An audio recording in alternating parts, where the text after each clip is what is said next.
this is Randy Spivey, CEO of CPPS, the Center for Personal Protection and Safety.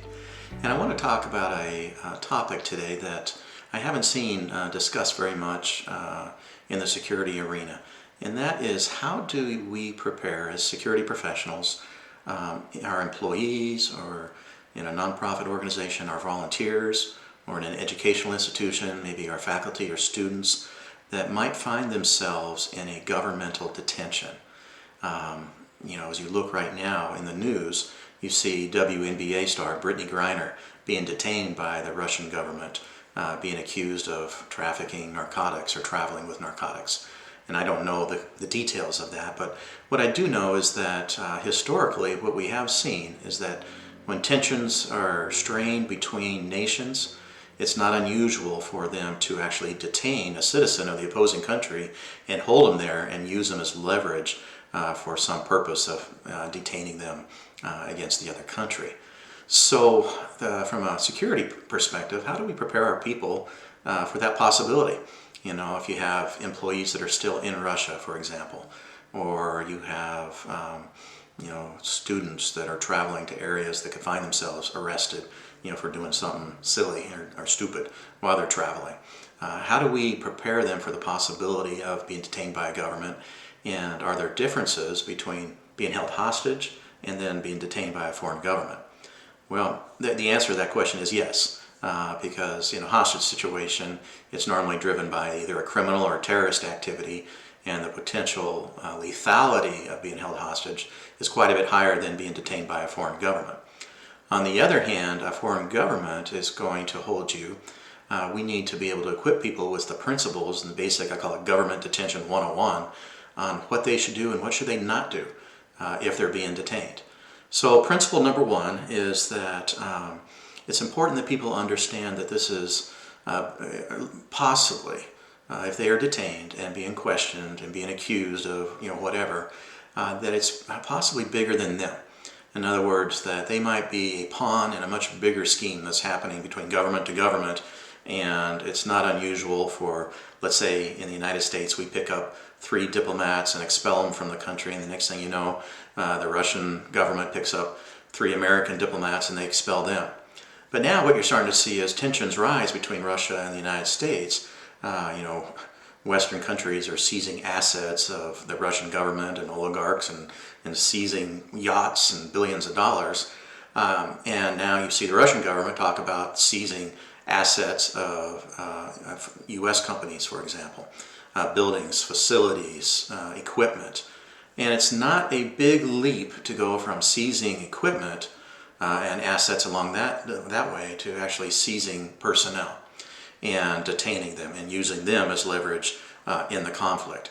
So understanding that it's a bigger issue possibly than just the individual, what's going on with them, is important if you're that individual. So the second thing is to understand that the legal system in that country is probably quite different than that they're accustomed to in the United States or other Western countries.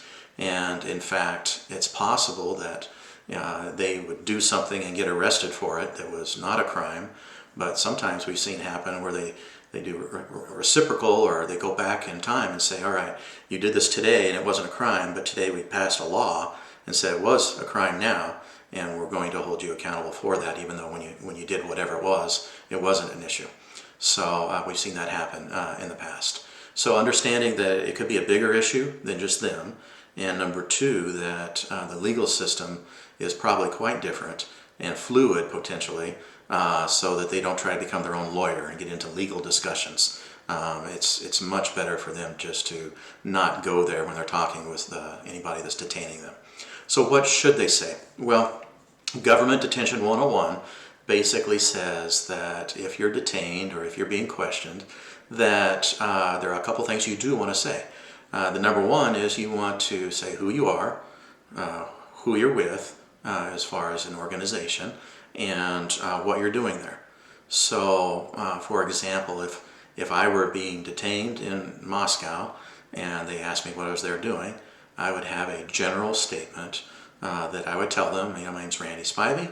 I own a education company. and I'm here doing safety training or looking for opportunities to help people in the area of their personal safety. Something very generic and general along those lines. And that's probably about it. I probably wouldn't go into more details, even though they probably want to know more. But there's one of the principles that we have about, when you're being detained, the more you say can and very well could be used against you. So you don't want to sit there and say, I'm not going to talk. I'm not going to give you even my identification. You do want, I'm going to give you my name, I'm going to talk about what I'm here doing, who I'm with, and but in a very general format, and then that's it. Because if you go and you talk in more details many times, in this kind of scenario, it's not going to be to their advantage. And what could happen is you find somebody that in that scenario is accusing you of something, accusing you of a crime, accusing you of doing things that you didn't do. And part of the motivation for doing that could be not so much they really think you did it, but they're just trying to get you flustered and to get you defensive. And you begin to lose your composure. And when you start to lose your composure, you're not thinking straight. And when you're not thinking straight, then you become more vulnerable to saying and doing things that you normally wouldn't say. So they need to have a certain understanding that you want to be polite, you want to be persistent in that the other area that we talk about what you want to say is that you want to be released. And I haven't done anything wrong, and I would like to be released. And you're staying very persistent with that, no matter what they're saying or what they're accusing you of. You say who you are, why you're there, what you're doing in general format, and that you want to be released. And then if it goes on for more than a few hours, then you want to say, if you're not going to release me, then I want to see somebody and get some assistance from the local embassy or consulate and ask for outside assistance. And that is pretty much about all you would want to say and how you want to respond. You don't want to be belligerent, you don't want to be hostile, you don't want to be the ugly American, but you want to be polite but firm, and that no matter what they ask, what they say, what they accuse you, and here's who I am, here's why I'm here, I haven't done anything wrong, and if that's not enough, then I'd like to see somebody from the embassy or consulate to try and help resolve the situation. Because obviously there must be some kind of misunderstanding or we need to get some outside assistance. So that is pretty much what we call Government Detention 101. You need to understand that it's a bigger picture, or at least it could be, a bigger picture that's happening than just what you're doing. Number two, the legal systems are quite different, and so you don't want to be being your own attorney, or you don't want to be signing things or confessing to things. You want to be truthful, but truthful within the boundaries of saying who you are and what you're doing in a general way.